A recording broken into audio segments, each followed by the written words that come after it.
Welcome to Kush News, the newscast of the African diaspora. I'm your anchor, Ochanda, daily bringing you the top stories from Africa and the Caribbean. Let's take a look at today's news on Tuesday, November 14th, 2023. We go to Liberia, where voters had turned out from presidential runoff. Liberians in the country voted on Tuesday in a runoff election between President George Weah and former Vice President Joseph Boakai, in what is expected to be a closely fought vote between the two. Former soccer star George Weah, who came into power back in 2018, won just 7,000 more votes than the career politician in Boakai back in October. Both failed to reach the 50% needed to secure the outright victory. George Weah has asked more voters to make more time to make good on his first term promises to root out corruption and improve livelihoods. Meanwhile, Joseph Boakai, who lost to Weah back in 2017, has campaigned on the need to rescue the nation from what he calls mismanagement by Weah's administration. Both candidates have received endorsements from former candidates who lost in the first round. Those in Liberia, let us know if you went ahead and casted your vote today. Let us also know who you voted for. We want to hear directly from you.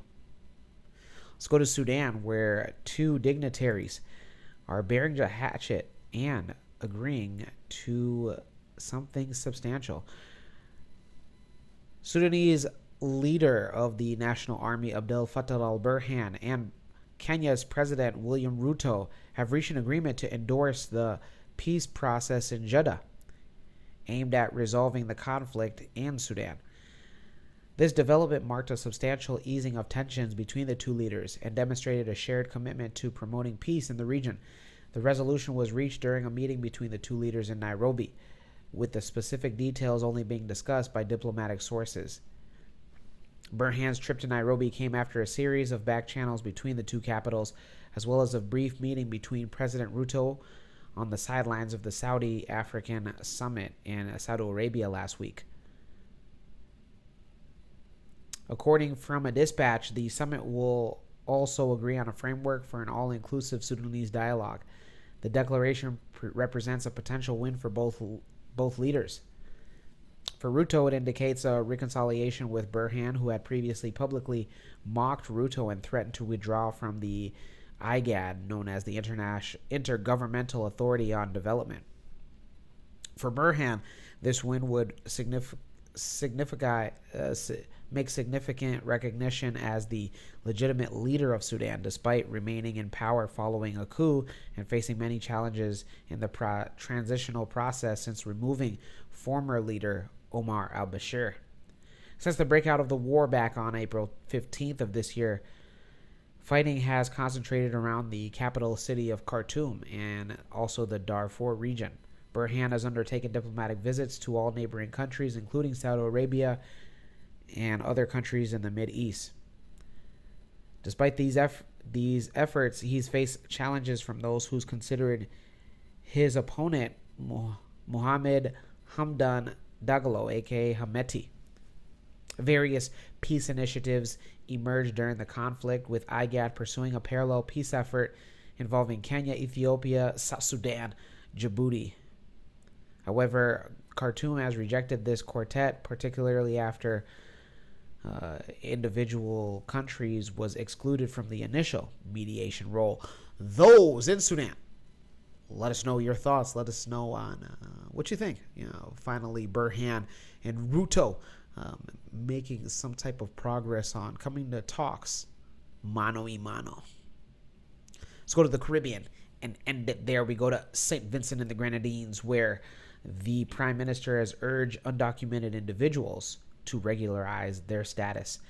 Prime Minister of St. Vincent and the Grenadines, Dr. Ralph Gonsalves, has urged undocumented Africans, specifically Nigerians residing in the island nation, to regularize their status, saying that they are an essential resource to the Caribbean community.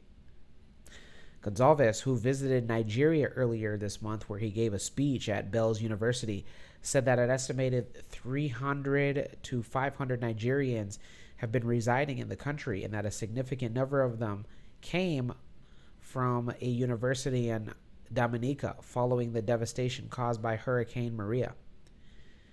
He's quoted as saying that they came here, 100 and something of them, and others came as students.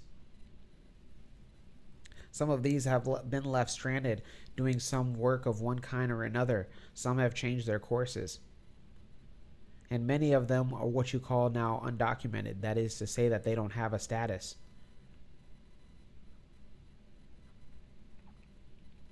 Dr. Ralph Gonzalez has urged these undocumented individuals to regularize themselves. He's also stated that those who have stayed in the island nation for more than 7 years have the opportunity to obtain citizenship.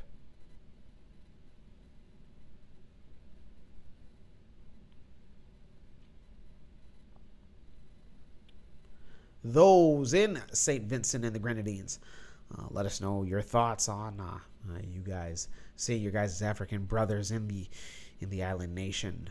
Also, if you are one of the undocumented Nigerians, we want to hear directly from you, believe it or not.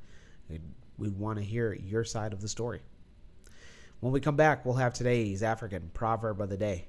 Don't go anywhere. Will you? Blessed are those who ask the questions, brother.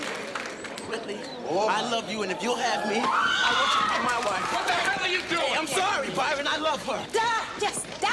Let him go, man. Will you have me, Dwayne, as your lawfully wedded husband from this day forth to having a whole and richer for poorer? Baby, please, please. I do!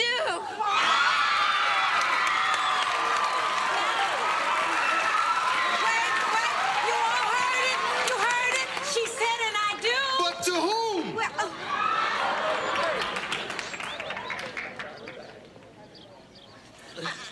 I'm sorry, Byron. No. You made a mistake. So what? Here at mccadero.com, we don't make any mistakes.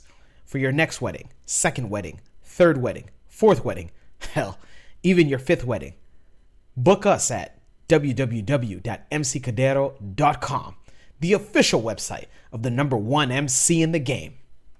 Welcome back. Let's take a look at today's African proverb of the day, and it comes to us from West Africa. And it reads, speak softly and carry a big stick, you will go far. Once again, speak softly and carry a big stick, you will go far. You know, here at Kush News, we don't try to speak softly, we try to speak loudly. But either way, we carry protection with us. We practice that. And what I interpret this proverb to mean is that, you know, try to be a person that doesn't say too much, but just enough, and, you know, try to always stay protected, whether that's physically, spiritually, socially, politically. You know, just stay protected. It's always good to have assurance. Really, protection at the end of the day is just assurance to say that if the unnecessary occurs, I have the necessary means to get out of that situation. Let me know your interpretation of today's African proverb of the day, as well as your thoughts, views, questions, comments, and concerns on the top stories. Don't forget to hit that like button. Make it your best friend. For Kush News on Kush Convos TV, I'm Ochanda. We'll see you soon.